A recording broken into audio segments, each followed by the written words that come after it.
Chapter 7, Work and Kinetic Energy. So, energy is required to move an object in the same direction as an external constant force. Okay, we have to spend some energy to move the object. Force and displacement must be parallel or anti-parallel. Okay, when you're applying a force to an object, it could be parallel to the displacement or anti-parallel to the displacement. It could also be perpendicular to it, okay? But then later on we'll see that that type of force will not do any work.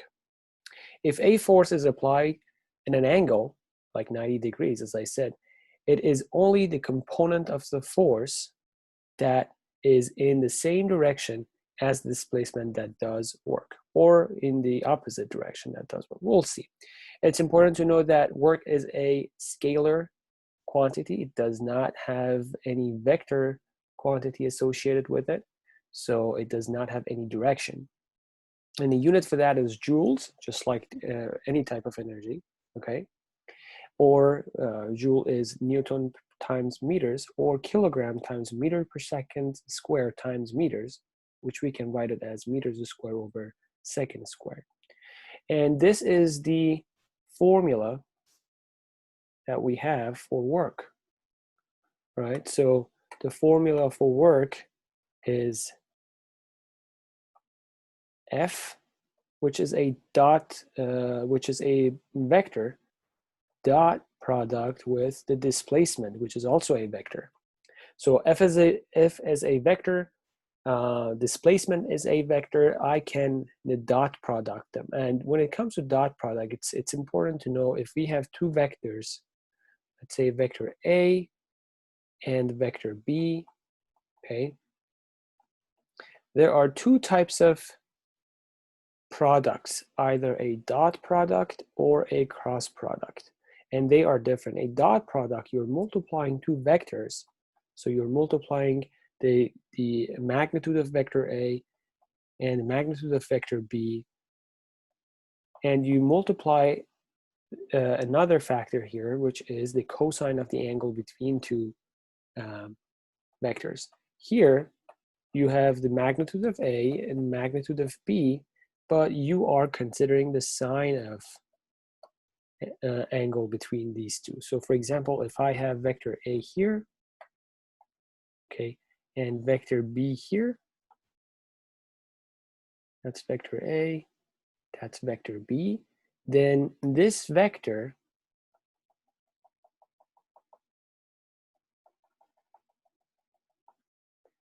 is A dot B, okay, and this vector is A cross B. If you haven't passed vector analysis, it's a chapter here in chapter 3, but we didn't specifically talked about these type of products, and this is the theta here. Okay, now the work done by a force is a dot product, so you need to consider the cosine between the two vectors, vector F and vector D, force and displacement. So in other words, if I want to write down the formula for work, it is F, which is a vector, it has a direction, times the displacement, which is also a vector, and I can write it like this: F d cosine theta, okay? Force, displacement, and times the cosine of the angle between the two. All right, so excuse me, this is the formula that is very important. So FD cosine alpha.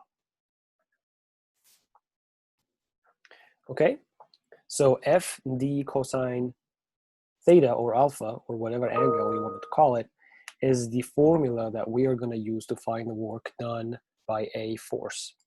Okay, so let's look at some of the summaries here. Work involves force and motion. So both of them should be present. If the force is 0, then you don't have any work. If there is no motion, if the object is not moving, then you don't have any work. The force has to be in the same or the opposite direction of the motion. If a force is vertical or perpendicular to the direction of the motion, then the work is 0. And the reason for that is pretty obvious. If you're looking at the formula, Fd, or if I can write it, Fd cosine theta, if the angle between force and displacement is 90 degrees, then you have a cosine of 90 degrees here. And you know the cosine of 90 is 0, so you have no work at all. Okay, so let's take a look at this. If you lift a load 1 story high, you do half as much work as you would lifting the same load 2 stories, because the displacement is different. It's half, you know, for 1 story. If you lift 2 loads 1 story high, you do as much work as you would move the 1 load 2 story high. So here you have changed the mass and you have 2 loads right now. If you lift 2 loads 1 story high, you do twice as much work than if you lift only 1 load 1 story high. Same stuff. So let's take a look at this example. So suppose you push a box 2 meters with a force of 5 newtons in the same direction as displacement. How much work is done? Okay, so I'm just going to write the formula first. W is F dot D, and I have to have the vector product here. So I have F D cosine theta, right? So F is 5 newtons. D is 2 meters for that box. So I have 5, I have 2. And the cosine of theta in the same direction as the displacement. So I have cosine of 0 here. And cosine of 0 is just 1, right? So I have 2 times 5, which is 10. And the unit for that is work. So it's type of energy. So it's joules, okay? So you do 10 joules of work against gravity, climbing a flight of stairs. You end up 10 meters higher than you started. So you technically have gone up 10 meters. Here the displacement is 10 meters, okay? And you do 10 joules of work, so against the gravity. You end up 10 meters higher than you started. How much force do you exert?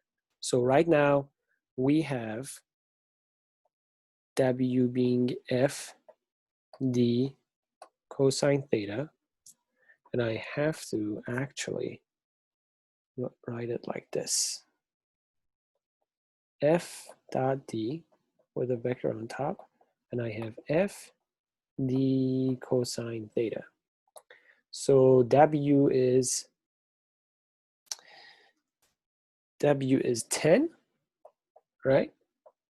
F we don't know, so I'm just going to use F. And D is also 10 meters. And the cosine is the angle between displacement and force, okay? So now you're going up, so you are exerting a force upward. So you have a cosine of 0 here, and the cosine of 0 is just 1. In other words, you are exerting a force of 1 Newton. Okay? To work or not to work.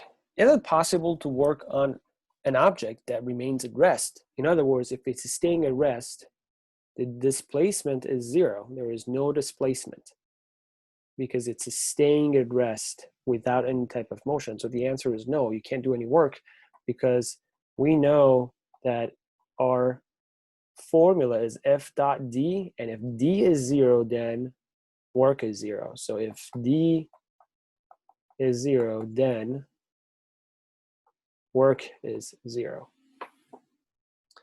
Right? Let's look at this example, pulling a suitcase on wheels. So you have a suitcase here, and you are applying a force with an angle theta, and you are doing some sort of a displacement.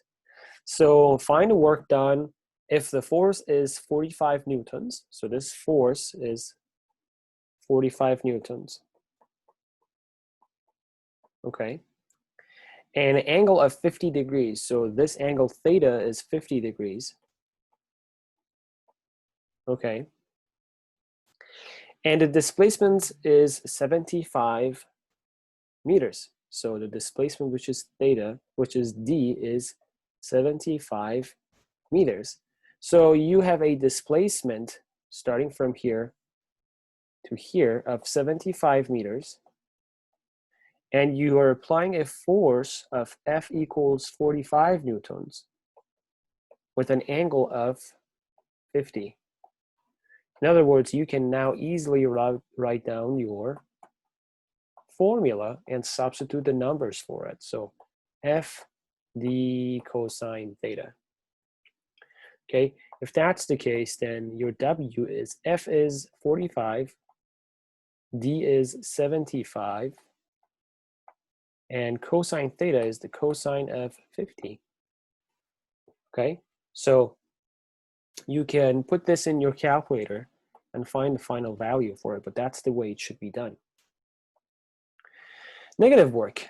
Again, work depends on the angle between the force and a displacement. Here, when we are writing W being F dot D, when you're writing that, we say the magnitude of F times the magnitude of D times the cosine of theta. And we know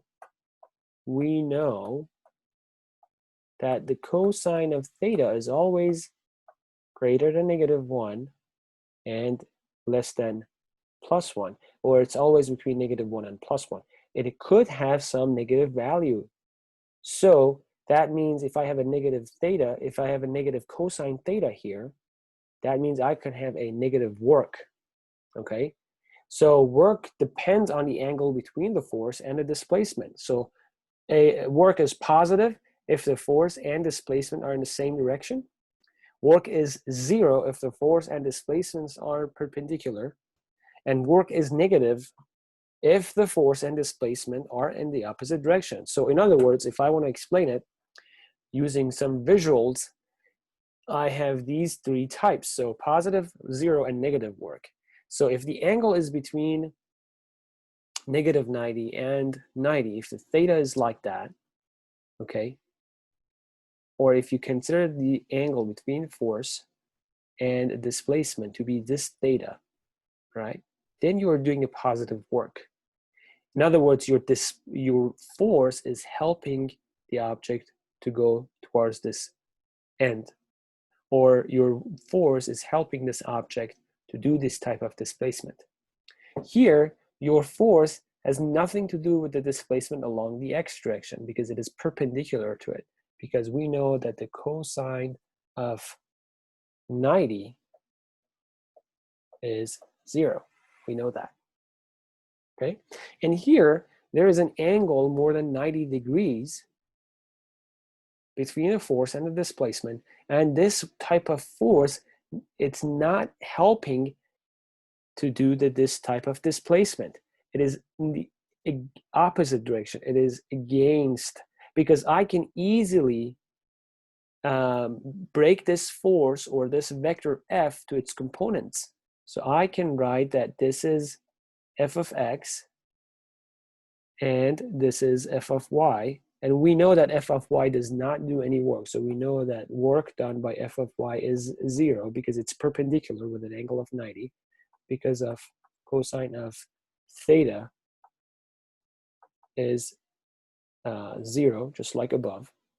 And then this f of x, okay, this f of x is in the opposite direction of the displacement. So it is not helping, it's against the displacement. So the work done by f of x is force times displacement. F of x is work times displacement times cosine of theta. And it is force times displacement times cosine of 180 degrees, because this is 180 degrees, okay? So this is 180, all right? So you would have a force times displacement times cosine of 180 is -1, so -1, and then which means that you have a negative F times D, or F multiplied by D. So in other words, your work is negative.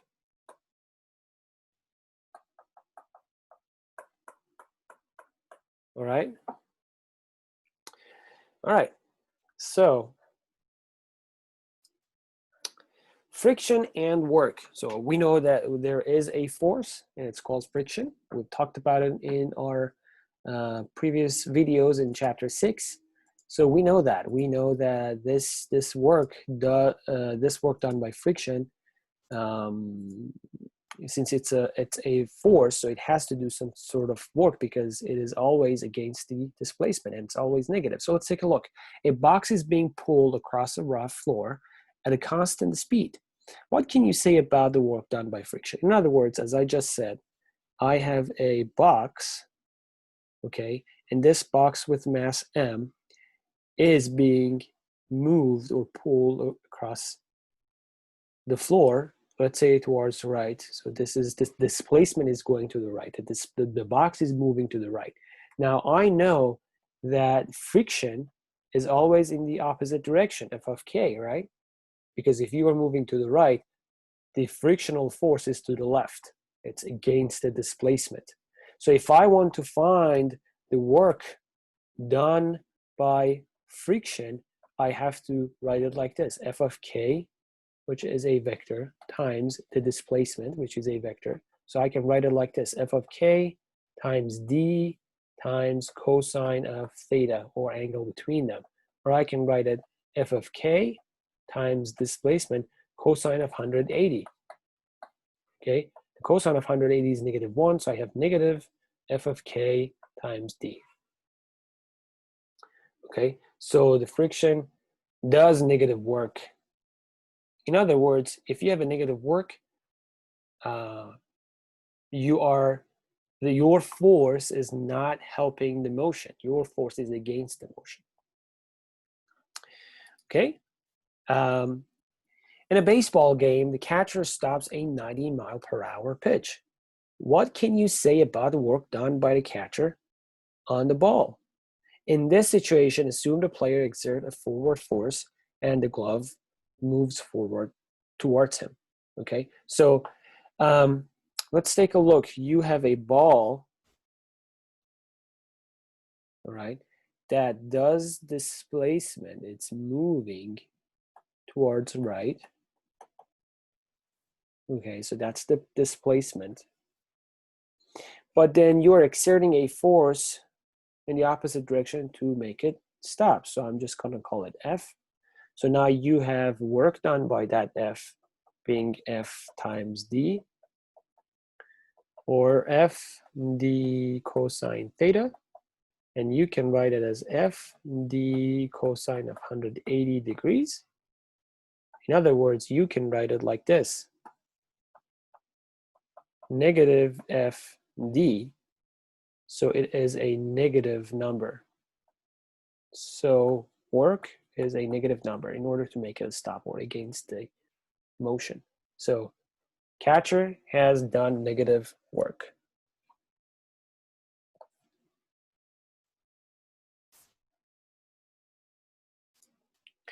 Let's take a look at this question. Tension and work. A ball tied to a string is being whirled around the circle. Okay. What can you say about the work done by the tension? So I have, let's say, a center, and I have a kind of circle, but I'm looking at it from the side, so it looks like this. And then I have a ball right here with mass m, and then I have a rope that connects this ball to the center, and this ball is moving around, like around a circle. So what I know is that there is a force or tension right here. So that's the tension. What other forces do I have? I have mg, all right? And then I have displacement, and the displacement for this is always, tangent to the direction of motion, right? So at this point, I have this type of displacement. At this point, this is the displacement. If I was here, for example, if the ball were here, then this would be your displacement. Always tangent to the path, right? Because these are micro or little or small type of displacement that's happening in each second, okay, or in instantaneous displacement in this case, okay? In other words, in each second, you have, if this is your ball, okay, you have the tension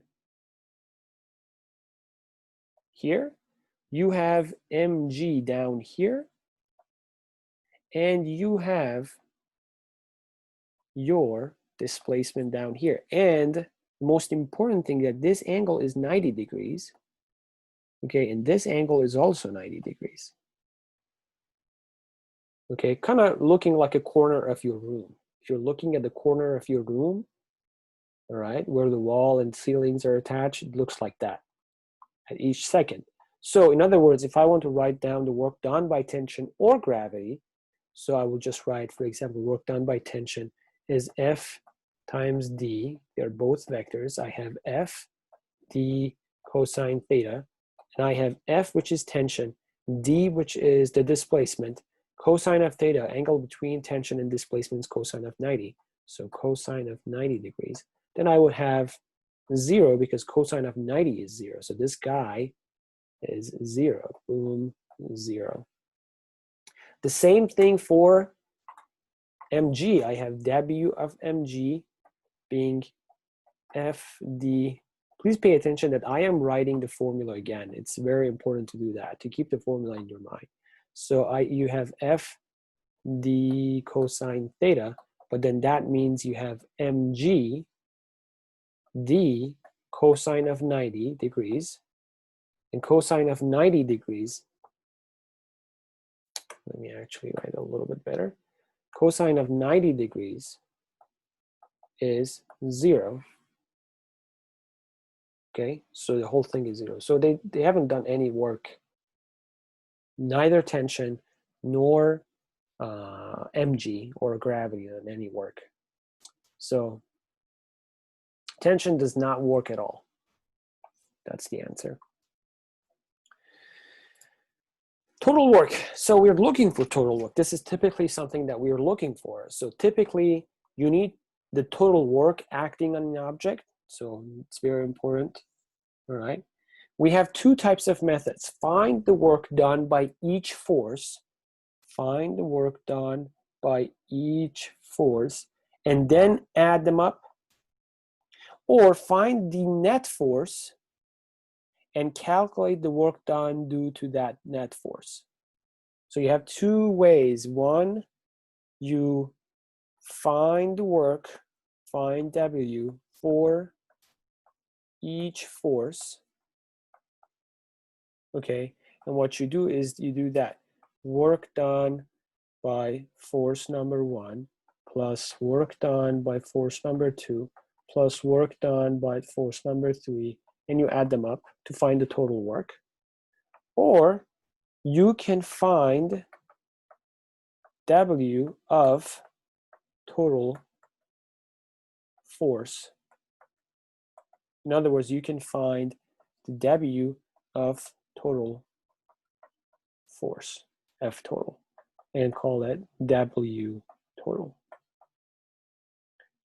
Call this W total. Okay, so there are two ways. Let's take a look at this.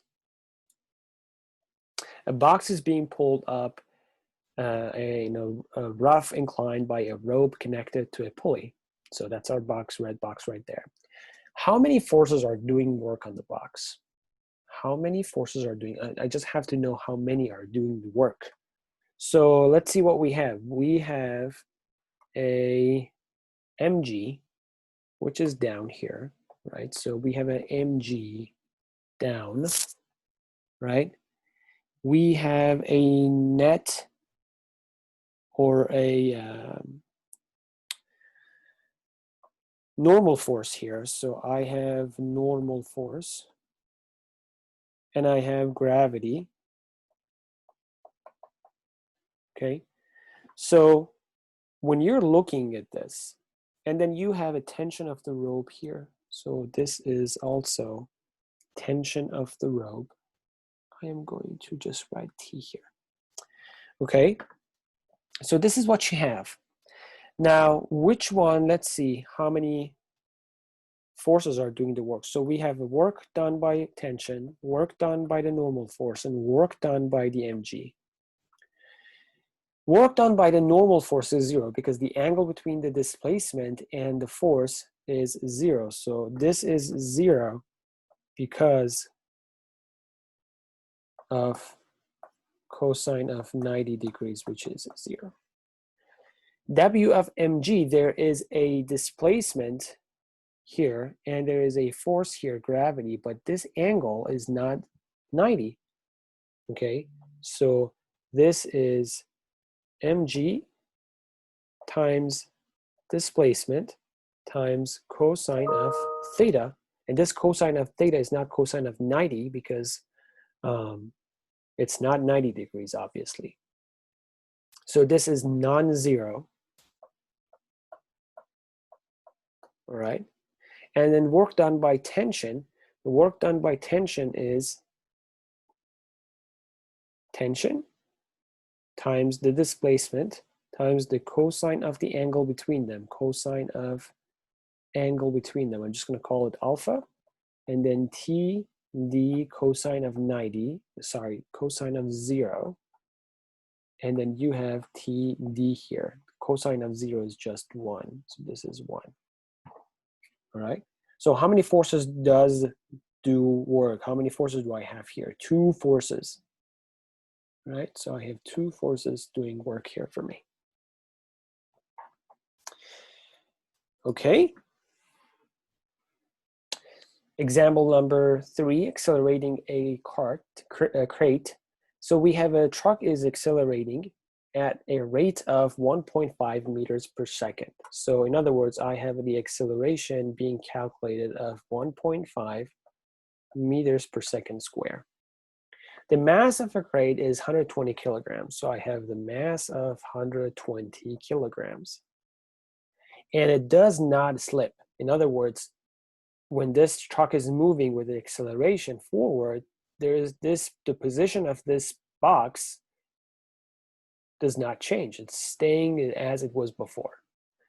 Okay, the magnitude of the displacement is 65 meters. So the displacement is also given to us, 65 meters. Okay, what is the total work done by the crate, done on the crate by all the forces acting on it? So let's see how many forces do we have first. So let's say that this is my box of mass m. Let's see how many forces I have. I have a gravity down, which is mg. I have a normal force up there. Okay. When this truck is moving forward, it is applying a force to this box, but what is the direction of that force? Okay, so this is the displacement. Let me actually show what the displacement look like. This is the displacement towards the right. Okay, now when the box, when the truck is moving to the right, it is applying a force of F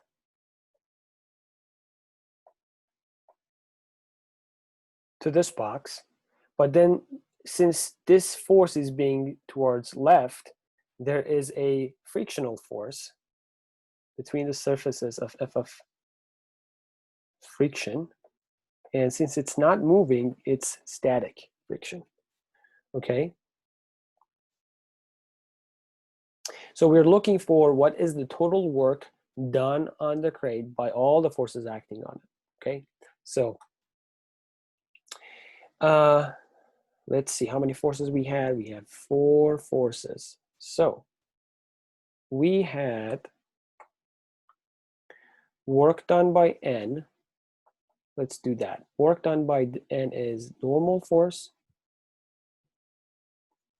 is F times D, okay, or F D cosine theta. F is normal, D is displacement,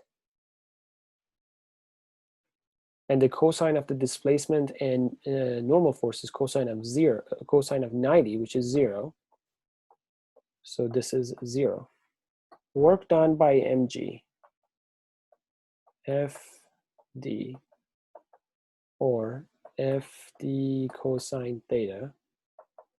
F is mg, D is displacement, cosine of 90 degrees again, so it is 0.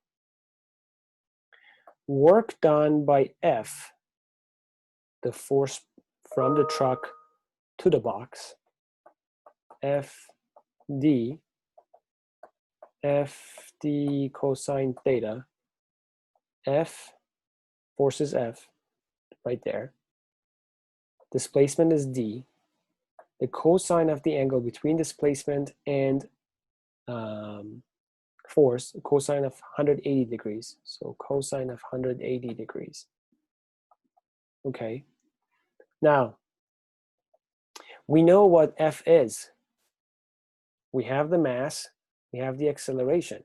So it is ma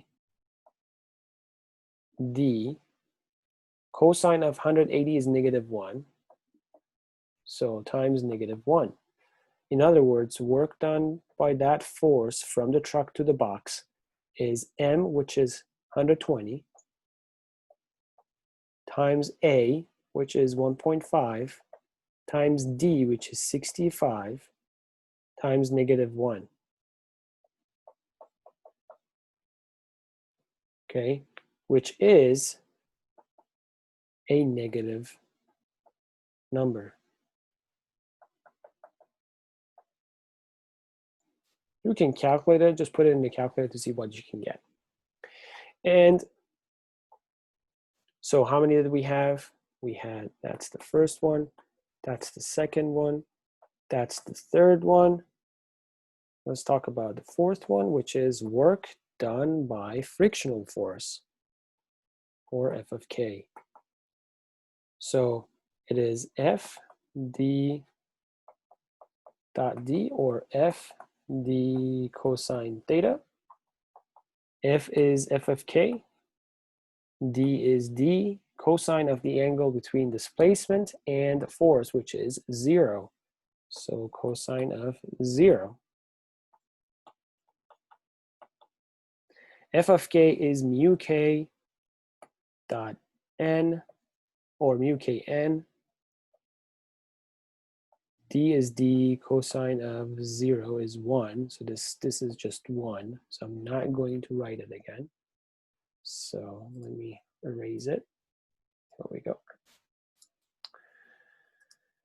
So this is mu K, n, and mg will always cancel out. N and mg along the y direction, forces along y direction will always cancel out. So I have mg here and d. All right.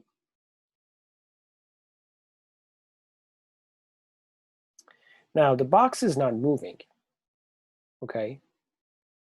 In other words, all the forces along x direction should also cancel out. So rather than writing it like this, I can do a little bit of a different thing and find it much easier. So forces along the y direction should cancel out. We know that. So let's see. So forces along the x direction